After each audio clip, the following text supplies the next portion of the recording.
अपनी जॉब में, व्यापार में, वहाँ पर अननेसेसरी चुनौतियों का सामना करना पड़ता है। और बहुत ध्यान दें, अपने प्रतिस्पर्धियों से तो बहुत सावधान रहें, वहाँ से हानि होनी भी संभव है। जिनकी प्रमोशन ड्यू है उन्हें शायद यहाँ प्रमोशन भी मिले, पर ध्यान रहे यहाँ बृहस्पति छठे भाव में तो पस है। राधे राधे दोस्तों, मैं आचार्य राधा वल्लभ मिश्रा आपका हमारे चैनल एस्ट्रो प्रॉफिट में बहुत बहुत अभिवादन करता हूँ। बृहस्पति मेष राशि से वृषभ राशि में संचार करने जा रहे हैं 1 मई 2024 से 14 मई 2025, अंदाजन 12.5 महीने ये वृषभ राशि में ही गोचर करने जा रहे हैं। और ये जो राशि परिवर्तन हो रहा है ये आपके जीवन पर, आपके स्वास्थ्य पर, धन पर, परिवार पर, लाभ पर, हानि पर, व्यवसाय पर, जॉब पर किस तरह प्रभाव देने वाला है उसे इस वीडियो के माध्यम से हम जानने जा रहे हैं।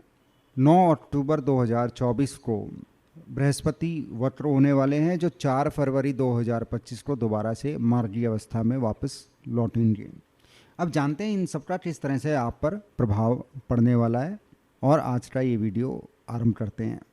धनु राशि के जो हमारे मित्र हैं उनके लिए बृहस्पति प्रथम भाव के स्वामी है, साथ साथ चतुर्थ भाव के भी स्वामी हैं, और यहाँ से वो छठे भाव में से संचार करने जा रहे हैं। शास्त्रों में ऐसा है, जब बृहस्पति जो है वो छठे भाव से संचार में जाते हैं, गोचर में जाते हैं, तो बीमारी उत्पन्न होती है, संतान आदि से वैमनस्य हो जाता है, मतभेद हो जाते हैं, धन हो अथवा ना हो पर धन की कमी हमेशा महसूस होती है, और पेट से संबंधित बीमारियां इस पीरियड में आती हैं। साथ ही साथ सरकार, गवर्नमेंट की तरफ से भी विरोध होने की संभावना इस पीरियड में होती है।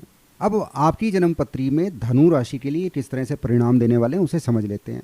यहाँ पर बृहस्पति छठे भाव से जा रहे हैं, और छठा भाव जो है वो ऋण है, बीमारी है, शत्रु है, प्रतियोगिता है, चोट है, व्यायाम है, स्पोर्ट्स है, जॉब है, मामा है। और बृहस्पति का छठे भाव से जाना सामान्यतः बहुत ज़्यादा शुभ परिणाम नहीं देते। ऐसे में आपको बेवजह अपने आसपास में, अपने परिवार में, अपने कार्य क्षेत्र में, अपनी जॉब में, व्यापार में, वहाँ पर अननेसेसरी चुनौतियों का सामना करना पड़ता है।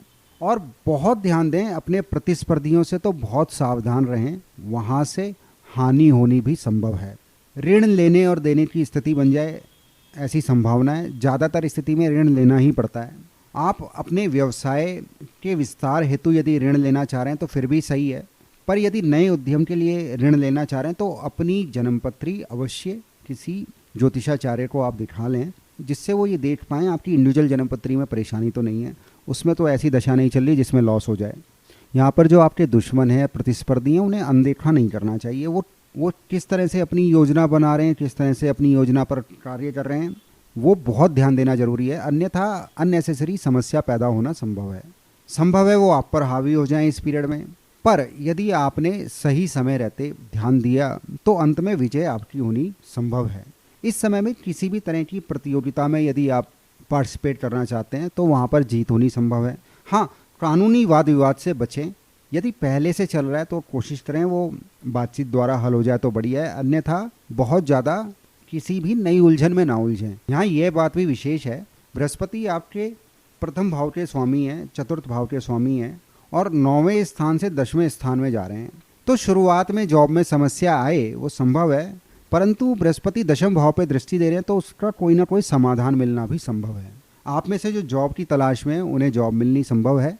बृहस्पति की दशम भाव पर दृष्टि है तो व्यवसाय और पेशे में उन्नति होनी भी संभव है।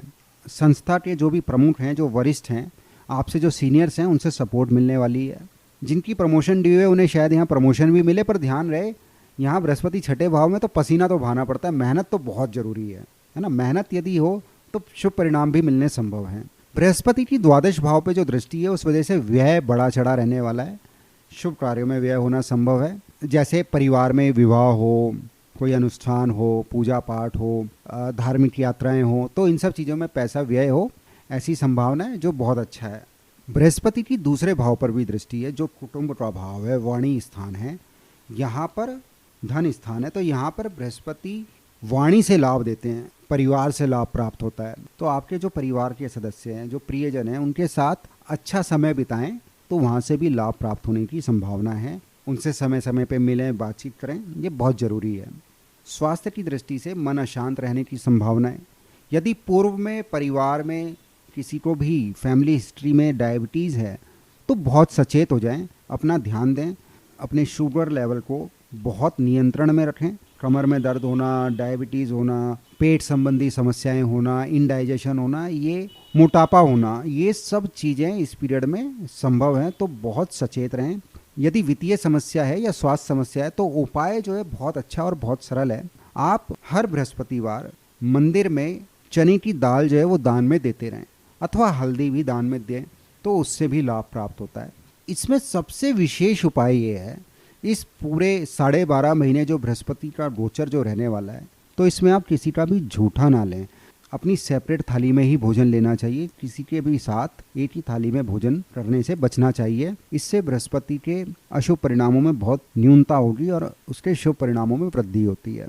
एक और चीज़ है, यदि आप रूटीन बना पाएँ तो बहुत अच्छा। अपनी डाइट पर जो है वो बहुत ध्यान दें और इस पीरियड में यथासंभव प्रयास करना चाहिए कि कोई भी ऐसा फूड जो जंक फूड है, जो मोटापा बढ़ाने वाला फूड है, वो उससे आप बचें, मीठी चीज़ों से बचा जाए। और मंदिर में प्रति सप्ताह बृहस्पतिवार यदि हो पाए तो पीली मिठाई भी यदि आप दान में देते हैं तो उससे भी बहुत ही शुभ परिणामों में वृद्धि होती है। आशा है आज का ये वीडियो जो है धनु राशि वालों के लिए बहुत लाभप्रद रहने वाला है। उन्हें बहुत अच्छी और सटीक जानकारी इस वीडियो के माध्यम से प्राप्त हुई है। बहुत जल्दी नई वीडियो में फिर से भेंट होगी, तब तक के लिए राधे राधे।